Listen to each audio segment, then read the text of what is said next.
we have allowed our medical establishment and scientific establishment to be essentially driven by government funding, which is now controlled by people who don't believe in science.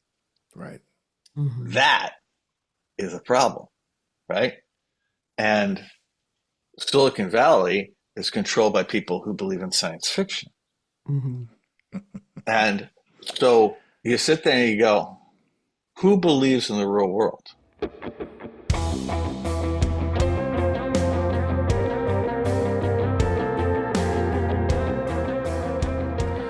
Welcome to Disrupted Science, the occasional conversation between the authors of the upcoming book, How the Internet Disrupted Science, now available for pre-order.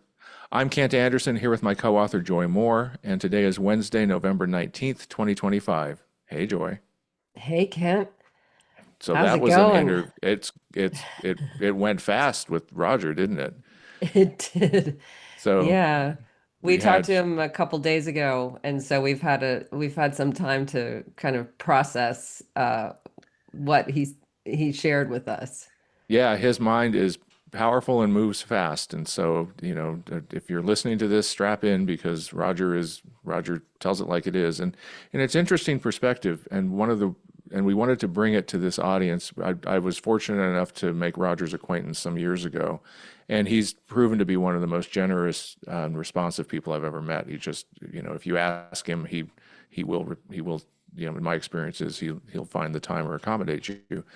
And his experience with Silicon Valley, his personal relationships with Mark Zuckerberg, Sheryl Sandberg, and other leaders there, his disenchantment with what has gone on in the past 15 years or so, and Hmm. now his concerns and mathematically valid, financially valid concerns about AI hype are really salient, and we think important for the audience of this podcast to understand. Hmm.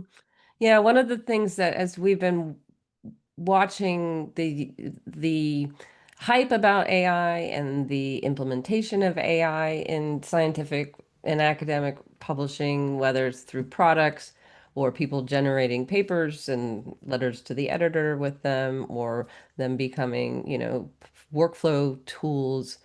Um, it's just such a disconnect from what we're hearing from the top minds in the broader industry, and in the financial sectors is if it's not doing what we think it is at the highest level, why do we think that magically scientific publishers are going to figure it out in a better way? Right. And so just mixing this technology with um, the scientific record, which is already a delicate ecosystem, and an organic ecosystem, just seems even more dangerous once you listen to people like Roger who are talking about what's really going on. Yeah, and it also seems like since the time we talked with him, the financial problems that the the big AI systems are facing have become even more pronounced. And so, well, it's a great interview. He was fantastic. And so, without further ado, we'll just dive in and let him speak for himself. So here we go.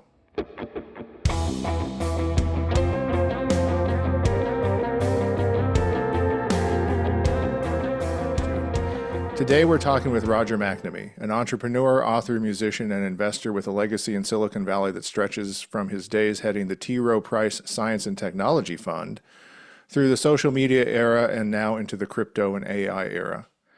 McNamee wrote a book in 2019, Zucked, Waking Up to the Facebook Catastrophe, where he outlined how his high hopes for his protege Mark Zuckerberg had been dashed. More recently, he's been reflecting on the mismatches between capital investments and revenues for large AI companies. McNamee is a member of the band Moonalice, which has some of the nicest posters in rock music and does some really cool tours in music. And it performs and records regularly. It's great to have him with us today, so welcome, Roger. It's a great pleasure to be here, Kent and Joy.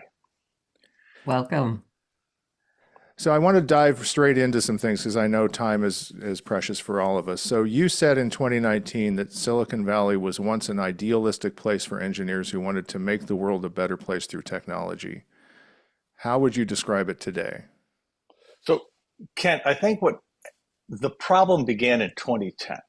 So, Mm, right after the financial crisis of 2008, the Federal Reserve essentially made capital free, right? In order to protect the economy, it drove interest rates to zero.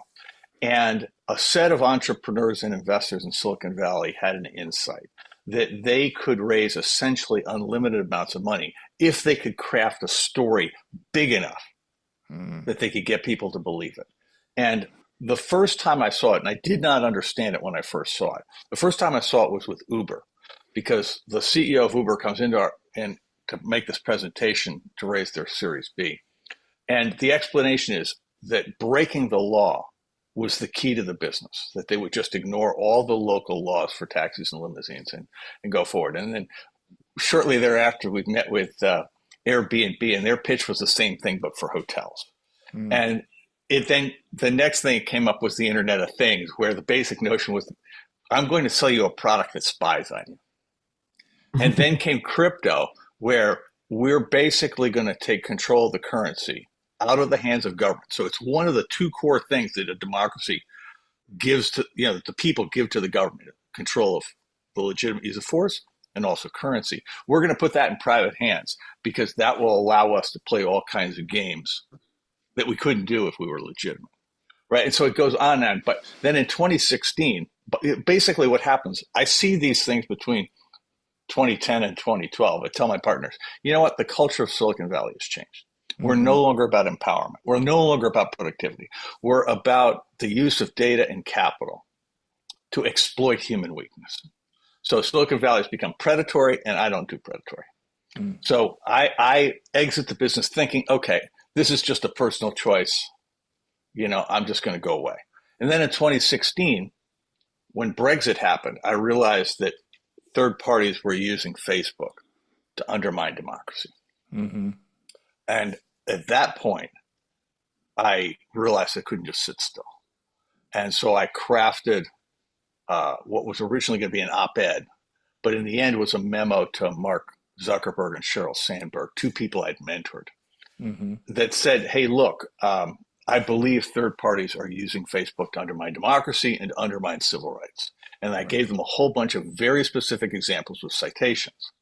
I didn't include Brexit because I didn't have proof, but I Hmm. had lots of other things.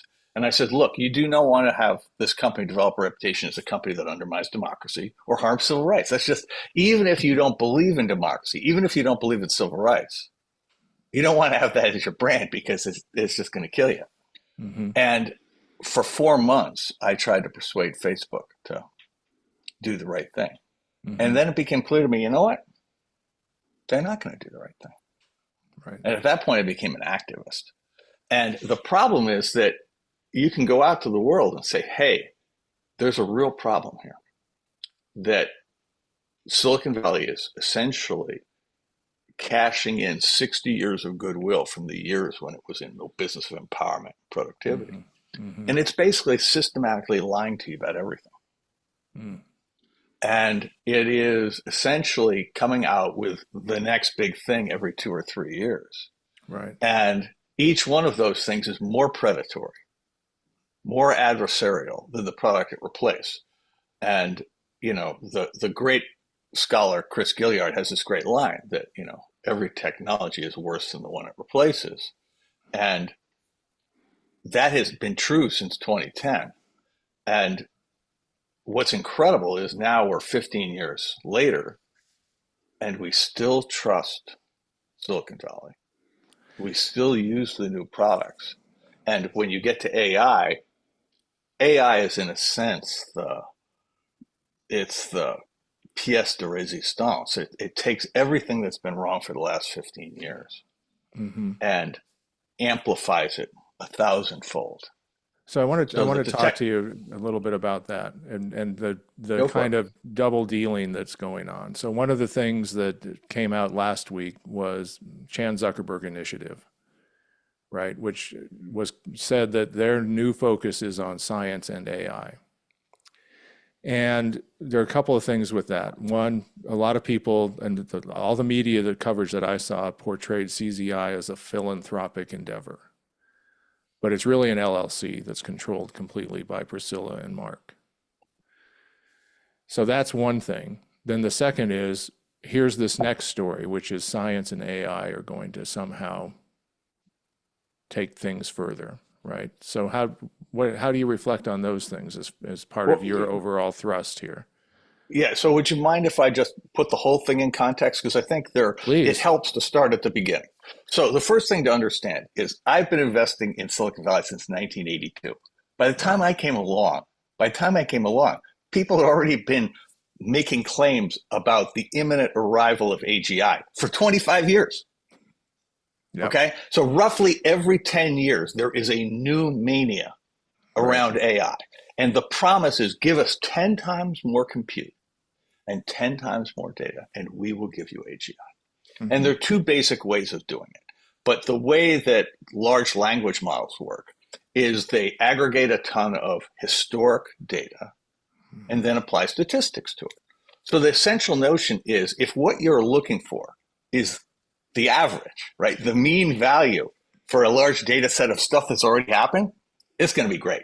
So for things like language translation, that's wonderful. The problem is that things where an average result is what you're looking for are not super valuable. The things that are really valuable are the things where the result is in the tails of the distribution. Right. The black And swans. Yeah. and and there is no way in God's green earth LLMs are ever going to be any good at that.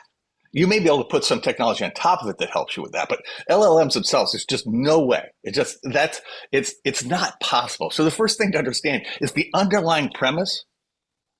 I'm going to say something that your editor will hate. The underlying premise is bullshit. Okay, and Yep. it's like, so you don't even have to use these things to understand that what they're telling you isn't true. Right. Okay, they're telling you that this will do everything. It will make everything better. It's going to change the whole world for the better. Right. So then you look at the underlying mechanics of it, right? And there's obviously all the issues around training, right? Which is the theft of people's Right. creations, The the theft extraction. of their personal data. If you use Microsoft Office 365 or Google Docs or Gmail or any cloud-based product controlled by big tech, you have to assume that every single thing you're doing is being ingested into their AI, Mm-hmm. which means eventually somebody who has enough interest can put 1,000 people on the problem and get the AI to regurgitate your information, right? Right. So, Mm-hmm. so from a security point of view, it is a nightmare, right? Yep. It's obviously a privacy nightmare, but it's also a security nightmare. All Mm-hmm. these corporations are doing all this work in cloud-based services, thinking, well, this is private to us, and you go, well, no, not anymore. Right. Okay, now it's every big tech company is getting this stuff. So that's a problem. Then there's obviously the issue of the training uses an intense amount of energy and an incredible amount of water. And a lot of the data centers for doing that are in places where energy and water are scarce, Mm-hmm. right? We're building all these data centers in Arizona.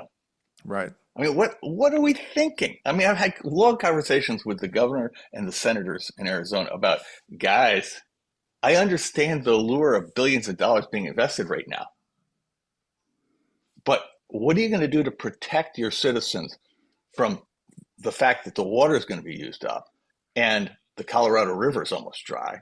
Mm-hmm. And on top of that, the rate that they pay for energy is going to go way up. How are you going to protect them from that? Okay.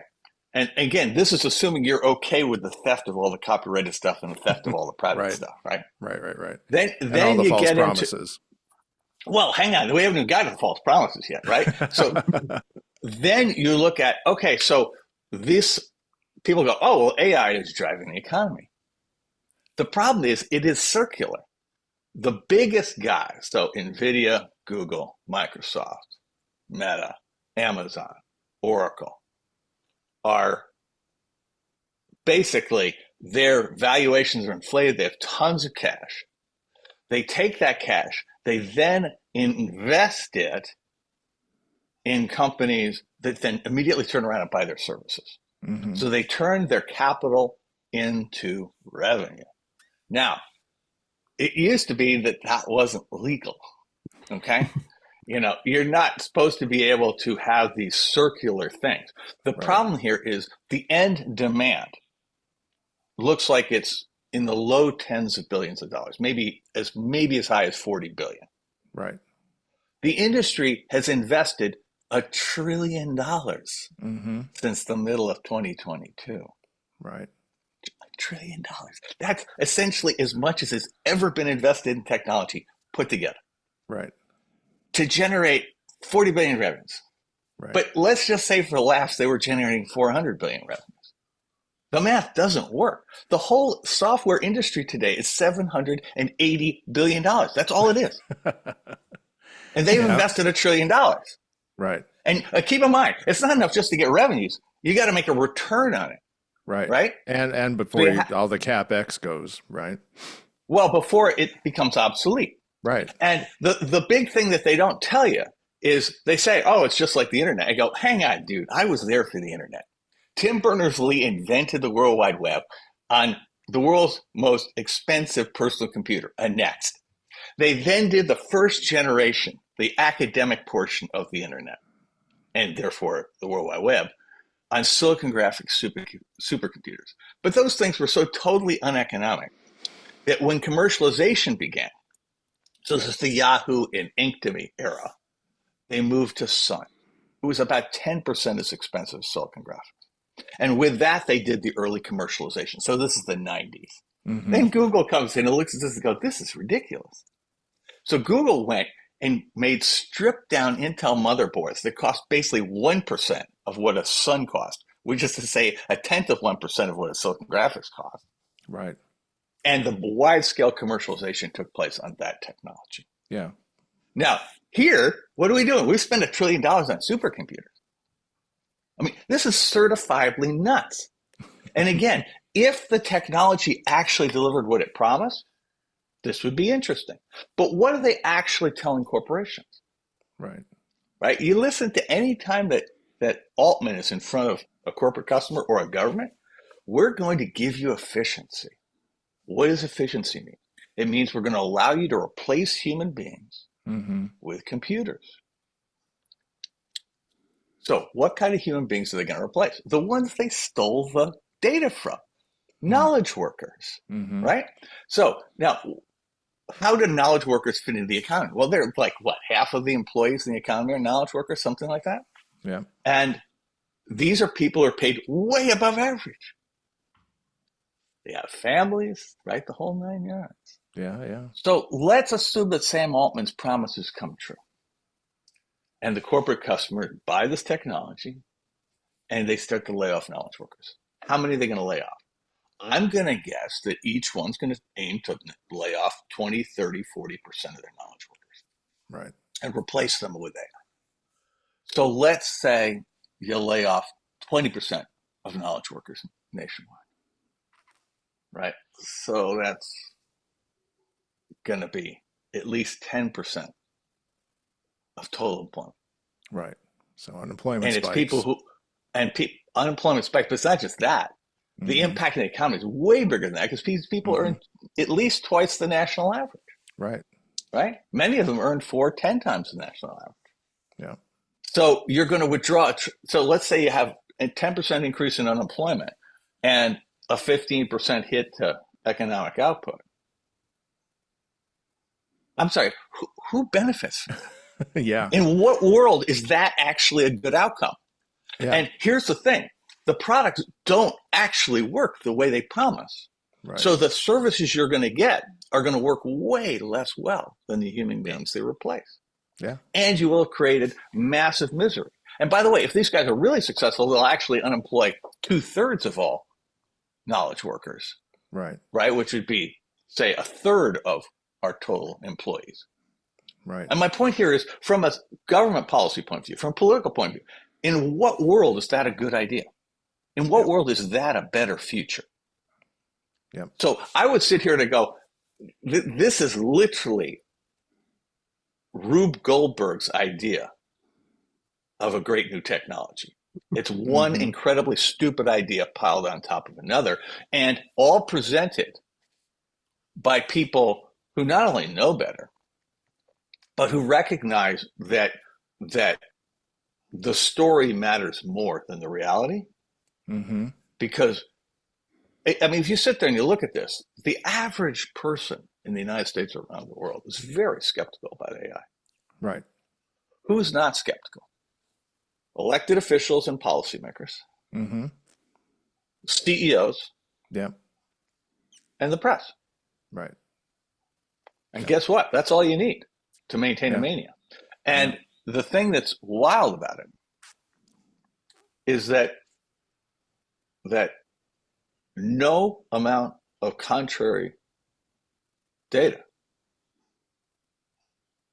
breaks through. It's exactly like what happened when I was arguing about the threat to democracy, Mm-hmm. initially from social media and then from cloud-based applications. And now, Right.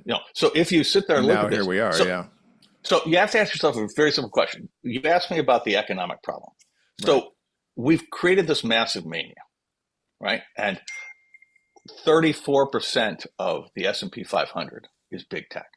Right. And these are the guys channeling the money in that's creating this bubble, right? Yeah. Now, do you think they know they've created a bubble? Of course they do.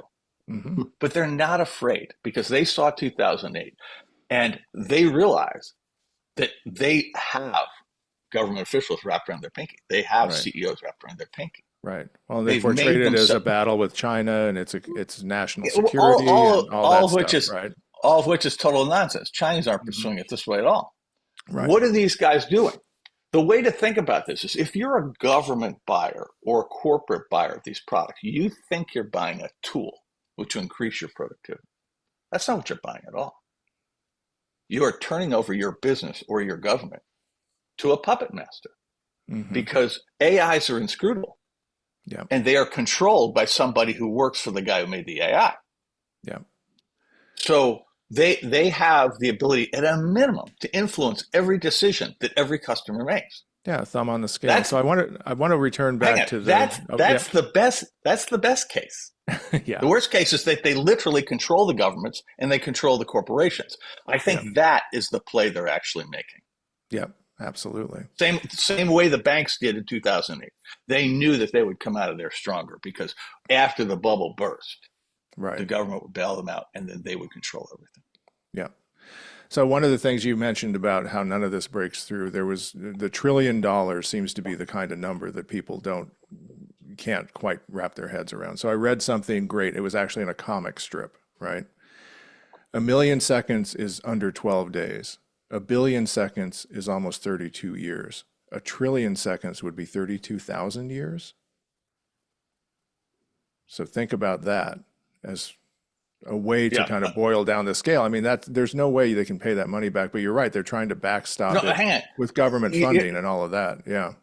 And the CFO, Sarah Fryer of Yeah. OpenAI, said this Yeah. publicly last Right. week. Yeah, she did. And trial ballooned the idea that the government should guarantee all their investing. And I'm sitting here going, that is insane. I mean, Well, they're kind of turning the yeah, last card in the hand that you knew they were playing, right? I mean, that's kind of it seems like in a very quick short order they're going through their cards, right? And that's one of the last cards they're going to play before this because I'm they can sorry. You're saying that as though they aren't the dealer and the owner of the And room and everything else. right, This the is, casino, I mean, right? they're this. I mean, my point is, I think they're doing us a favor by telling us, but I don't think it makes any difference. I mean, look, No, true, true. the greatest joke I've ever heard about ChatGPT is that there is only one job in the economy that ChatGPT can do. It was literally designed to do, and that is to be the CEO of a Fortune 500 company. Because the job of a Fortune 500 company is to do exactly what it did yesterday, hoping for the same result, right? Mm. That's literally what ChatGPT does, right? Right. I mean, it looks at the historical data and suggests doing the same thing. And, so I look at this and I'm just going, the failure of imagination, the failure to think critically Hmm. is epidemic in our country. And you Right. see it in every domain. Yeah. Yeah. And, you know, it's not just that we fail to learn from history. We literally ignore history as though it never happened. Yeah. And that is not a healthy situation. Right. So one of the things that's different about the, I wanted to get back to one of the twists that CZI has put on this, which is kind of aiming for science, right? Because that's kind of where we live and breathe. And there's a fair amount of buy-in to processing scientific claims through AI systems, thinking that it's going to, be more efficient, be faster, yield more insights, things of that nature. But you're saying that that doesn't seem even possible, that it's trending toward the mean, it's meh, whatever Well, shape it takes, and it can't discover look, things, right? well, sorry. The way I would describe it Mm-hmm. is that it anything that you can do by applying regression analysis effectively to large data sets, it Right. will do very well. And I'm Hmm. sure there's some use cases in science where that's true. Mm-hmm. My point is not that this stuff has no utility, Right. but rather that the utility is relatively narrow Mm-hmm. and not super high value. Mm-hmm. The Yep. industry is selling the exact opposite of that. Right. And in doing so, it is setting the stage for one of several disastrous outcomes, right? I mean, the Right. point here is I don't know which way it's going to go down. Mm-hmm. No, right now, if I had to bet, I would bet that they're going to be successful at getting governments and corporations to deploy this stuff widely, after which they will control those governments and Mm-hmm. so they're looking for China level control, Right. but in big tech hands rather than government hands. Right. And Right. the notion that somehow the Western world would be better off that way, Mm. controlled by a handful of corporations, that that's the answer to whatever the threat is from China, that strikes me as not believable.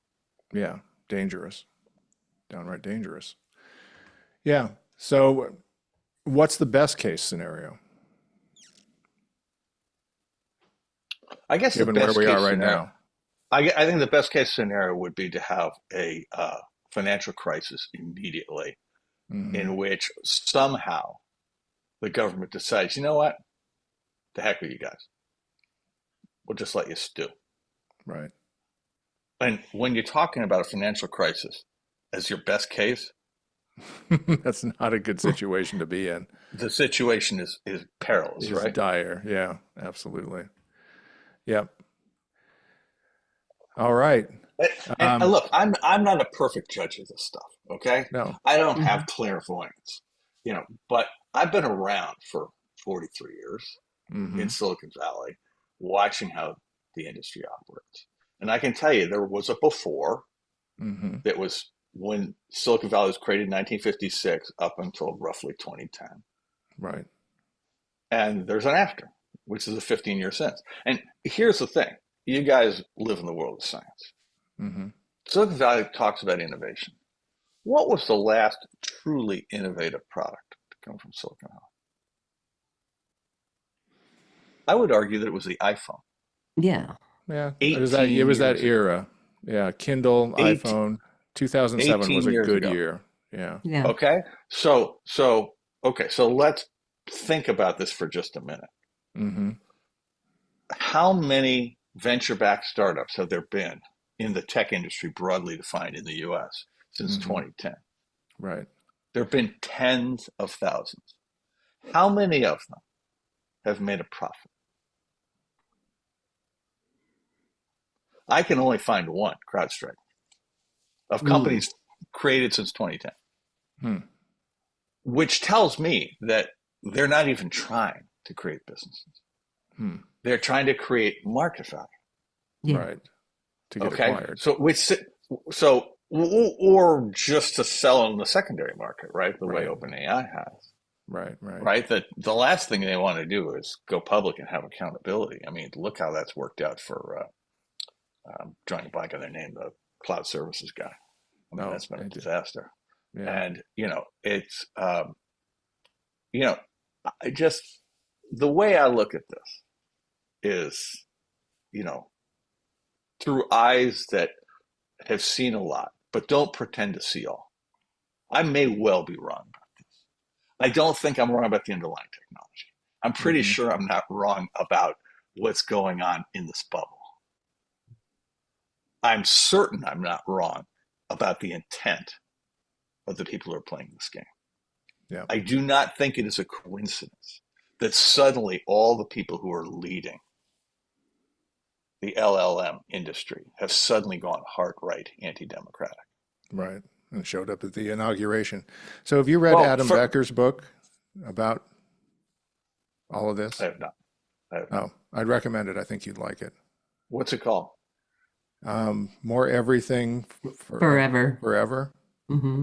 It's about the kind of the science fiction story that they've all bought into about the singularity and how, you know, we can get to populate the galaxy with billions and trillions of humans if we just use AI to slip the bonds of So mortality. what one of the things that I would just point out Hmm. is that when you turn over national policy to corporations, you have to expect that those corporations will act in what they perceive as their self-interest. Hmm. If you turn your national policy over to people who believe that dystopian science fiction is a recipe book, you're going to get that. Yep. And this whole notion that somehow we're going to colonize Mars and that's going to be better than living on Earth, Mm. it's like, I'm sorry, that is such obvious nonsense, Yep. right? I mean, let's just assume you can figure out how to live on Mars.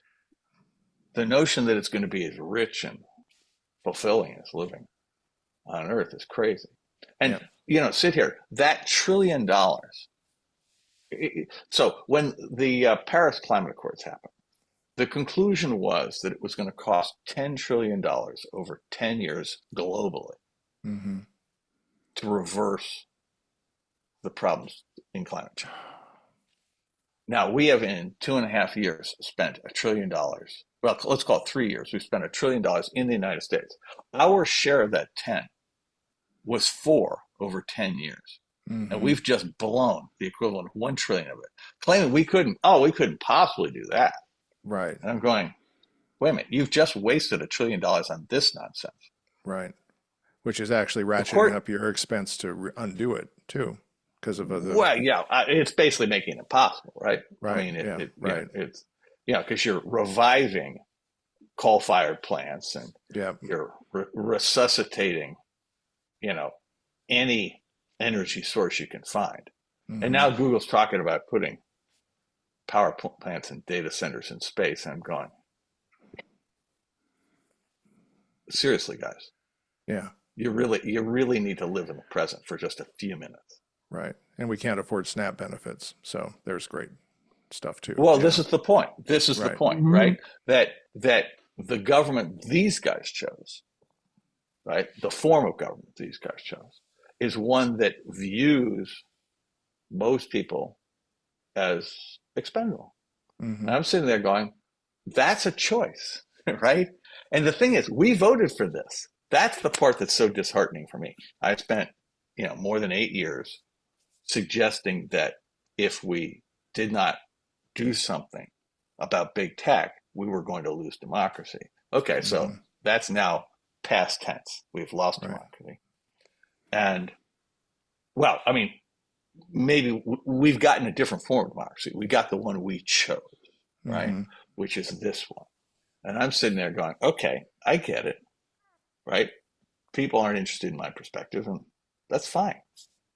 Um, but I got to find a place to live, and I got to find a way of doing that, Right. right? Because it, we're going down a path that will immiserate tens of millions of people. Yeah. For what? Right. So that one CEO can get $1 trillion pay package? Right. Yep. I mean, Absolutely. That seems In to be what world there's a is lot that of greed. There's a lot of greed. but in what world is that a good idea, right? I mean, Hmm. how is, you know, some brilliant person years ago made the point that the existence of billionaires is a policy failure, Yep, absolutely. right? And the point is, the fact that nobody agrees with me is from where I sit, they're entitled not to agree with me, right? Right. And the point is, so many people don't agree with me that they voted for this. And I'm going, okay, I don't know why you guys are interested in my perspective on this because at some level, my perspective came up for a vote and was voted down, right? Yeah. And, uh, Well, what we're you know, seeing is so we're I mean we agree with you, but the other thing is that we're seeing a lot of people speaking up now along the same lines, and that's part of why we're doing the podcast and things like that. no, So, but so what, Yeah. right? I mean, the point is, yeah, nobody's doing I anything don't give about up that it, okay? easily. Okay, but that would have been a lot more useful attitude 10 years ago, okay? I was Because doing it then 10 too, years but ago, yeah, 10 years ago, we actually had a fairly large yeah, playing field on which to exercise these things. yeah, Now the playing field has shrunk to something yeah, quite narrow. And yeah, and we are largely praying for external events to bail us out here, which by the way, they may, right? yeah. I mean, Hmm. the contradictions that are inherent in the so-called AI revolution are so enormous and there are so many of them Hmm. that the thing getting, coming apart of its own poor manufacture, that's possible. Yeah, I mean, But I think the same thing's happening in, with Maha and science is that, the kind of libertarian view of, and how they're handling things. We've got whooping cough outbreaks, we've got measles resurgent in Canada, you've got all these other things that are happening to people. And I think that at some point people are going to say, all right, enough, this is the wrong direction. And we now have evidence of it and we feel it.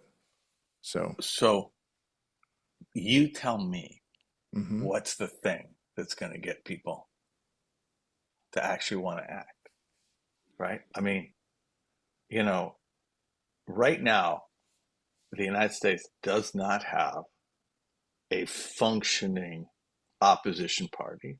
Hmm. The Democrats are every bit as committed to AI and Silicon Valley as the Republicans, in some ways more so. Hmm. Um, that almost, many of the root mistakes that led to where we are now were committed by Democratic politicians, Hmm. right? So this isn't the Democrat Republican thing. This is a, neoliberal versus everybody else problem. Yeah. And, so I look at this and I go, I want to believe you're right. And I think eventually you will be right. The question is, what do we have to go through to get to that point? Right. Exactly. And what does that look like? I've been looking for ways to do this through the democratic process. Right. You're describing how you're going to do this through, shall we say, more kinetic means. Hmm. Where people are going to get Well, I torches think and I pitchforks. think there's actually a kinetic of dropping things, right?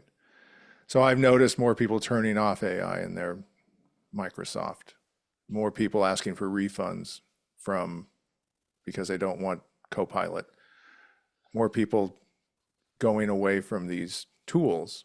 And so I think there's a potential for the tools to just, like you said, they seem to be capping out at a certain level, and workers have not adopted them at the level that employers thought they might.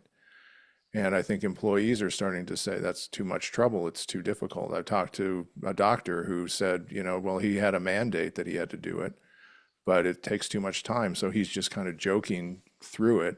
And a nurse I think we talked to did the same thing where she's like, yeah, I Yeah. say I'm using it, but I'm not really using it. But my question for Roger on that point is, does it matter if people use it or not? Big picture. I I think it matters enormously Okay. because everything you do with it essentially increases its power. Mm-hmm. So if you think of it as a massive surveillance system, first and foremost, right? That the first thing that happens is if you use it, it's surveilling. So having failed to learn the lesson from Facebook, having failed to learn the lesson from Google search, we then went to Google Docs and Microsoft 365 and allowed them to surveil us. And now we're doing this, having failed to learn that lesson, we're now doing the same thing with generative AI. And Mhm. I look at this and I go, look, I mean, it's obvious we don't care, right? And I think we should care, Mm-hmm. but it's going to take some passage of time to find out who's right about that. Yeah. So I'm going to pivot a little bit to an area where you and I find life to be, I think, better. So one of the things so I'm in a Tom Petty tribute band, right? Uh-huh. And one of the things I've noticed over the past 3 years is that however they're doing it, both on social media and in AI, the Petty estate has backed out Tom Petty out of everything. You can no longer get images of Tom Petty through OpenAI.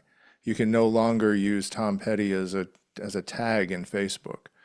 So I think that some of the media properties are wising up to the extractive nature and exploitative nature of tech. Except Universal just cut a deal to partner with AI guys on Yeah, maybe, but crafting there may be AI carve versions of outs. their artists. But right. There So have we'll see. always been Yeah, we'll see there where have that always been goes. carve outs. Yeah, but Yeah, it's been we'll see interesting where to that goes. see it pulled back, and who knows what kind of model they'll have on that. But I wanted to ask you about Moonalice a little bit Sure. and kind of pivot to like that's a source of joy, right? Yeah, so I've been in this particular band for 18 years, and Wow. I've been playing in bands forever.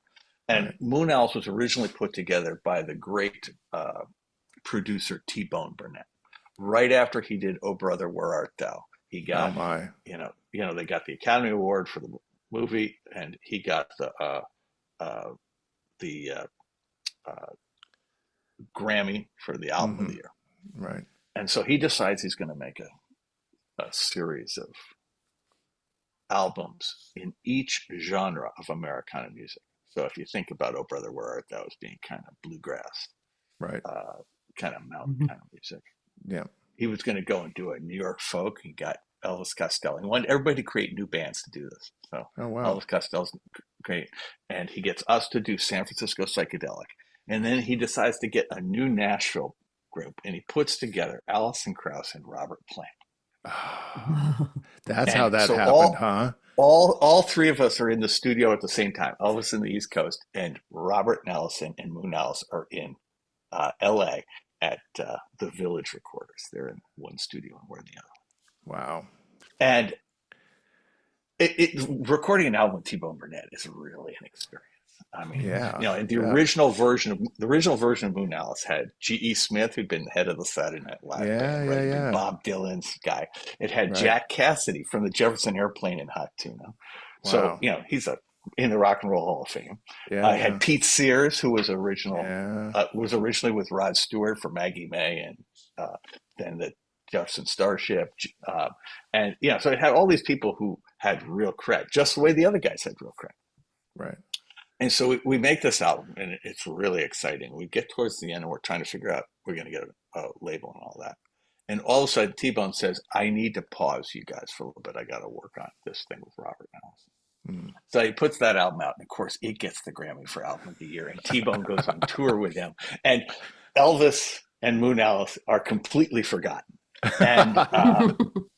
And so I'm not even sure Elvis finished his album, Right. but we wound up just doing ours like the old fashioned, over the counter way.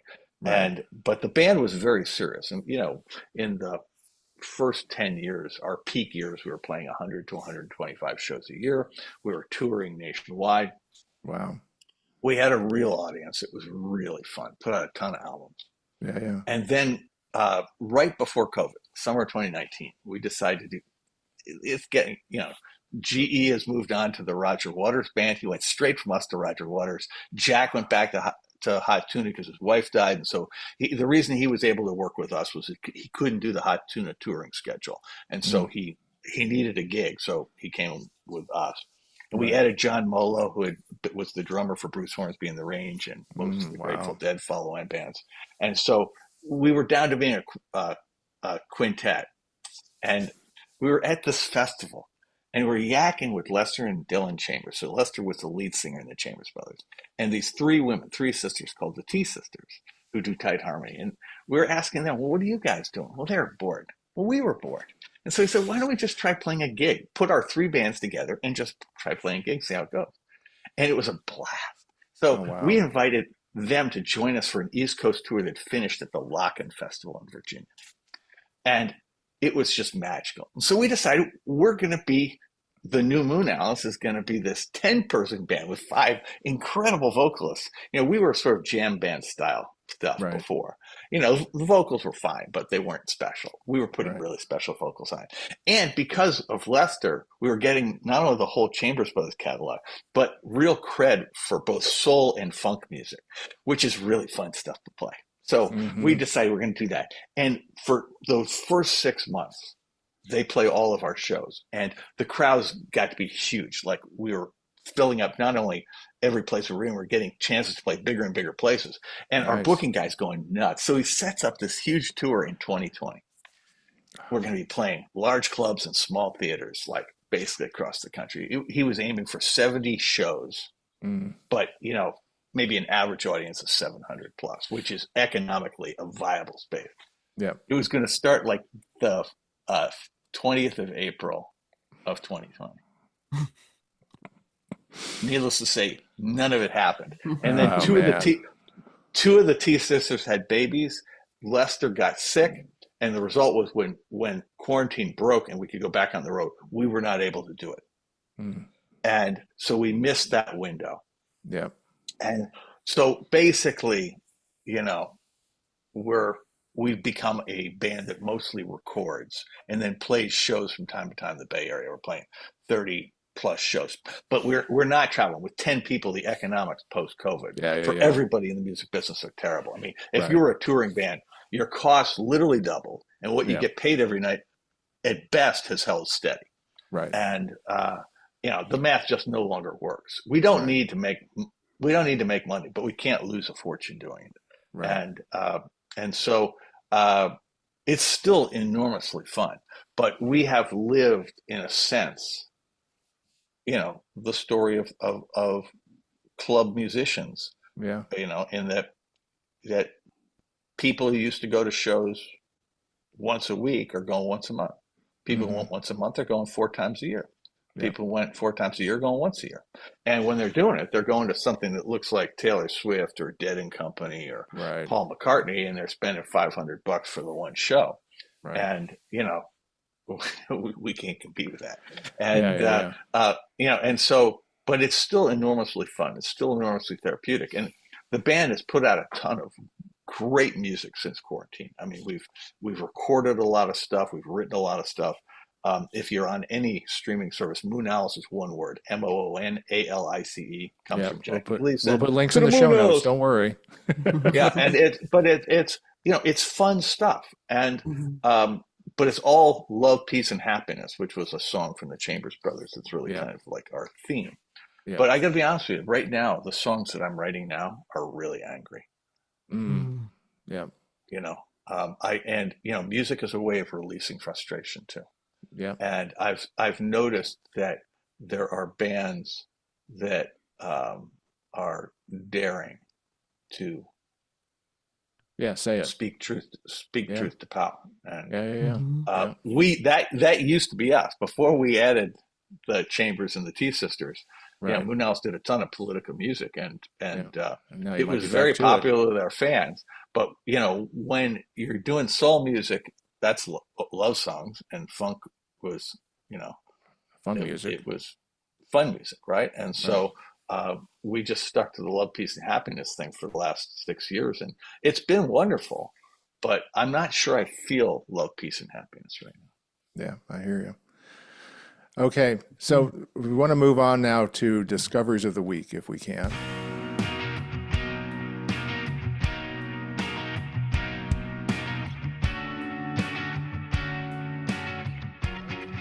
Yeah. So my wife and I are on vacation in Hawaii, and uh, uh, on the Big Island, and so we went on Friday to see Kilauea, and we got there just as the latest event was beginning, and we're literally, we got a little teeny peek of it, and then we went to dinner at the Rim restaurant, which looks into the.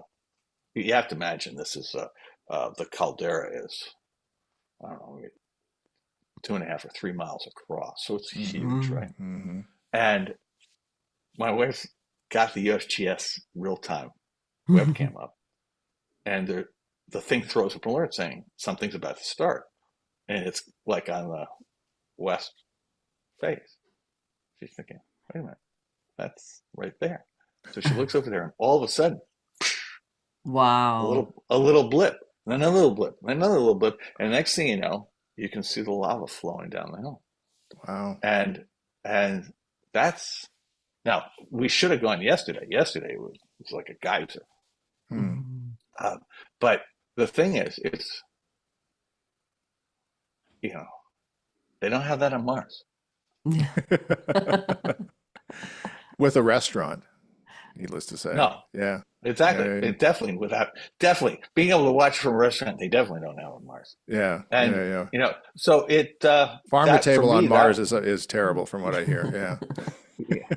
Well, hang on, I've seen Matt Damon in the movie. I Yeah. mean, That's he, right. I I'm he not. had, I'm not eating any of his I poop don't want potatoes. those potatoes. oh, I don't know. I mean, I love that movie, and the I mean that movie is the best argument for why these guys are wrong I've ever Right. seen. Right? Right. Right. But Right. they are the Zuckerberg private labs are funding projects where they're growing things for Mars. They are paying young scientists to not go into academia, but work on Mars food. It's insane. Oh, we lost him. No, I'm back. Okay. It just all of a sudden dropped me. I don't know why. Yeah. But yeah, they are just diverting young scientists to making Mars bars, I guess. Well, to be clear, I'm not actually sure that I don't perceive there's a problem with that, Right. right? You know, do I wish that people were as focused on solving climate change? Do I wish people were as focused on solving, uh, you know, the structural flaws in our economy? Do I wish that people in Silicon Valley were committed to empowerment and productivity? I do. Mhm. Hmm. But that's not an argument against, you know, having some scientists thinking about what it would be like to create Mhm. farms in a zero gravity, zero oxygen environment, Mhm. Yeah. right? Yeah. I mean, again, science is about exploration. I'm totally in favor of people going where their heart takes them, but Yeah. you would like to think that solving real world problems Might was, come first. or at least might be on the priority list, right? Right. You Right. Yeah. know, you know, I think the real problem we have is that in the United States, we would like to just assume away issues, right? Hmm. And we have allowed our medical establishment and scientific establishment to be essentially driven by government funding, which is now controlled by people who don't believe in science. Right. Mhm. That is a problem, right? And Silicon Valley is controlled by people who believe in science fiction. Mhm.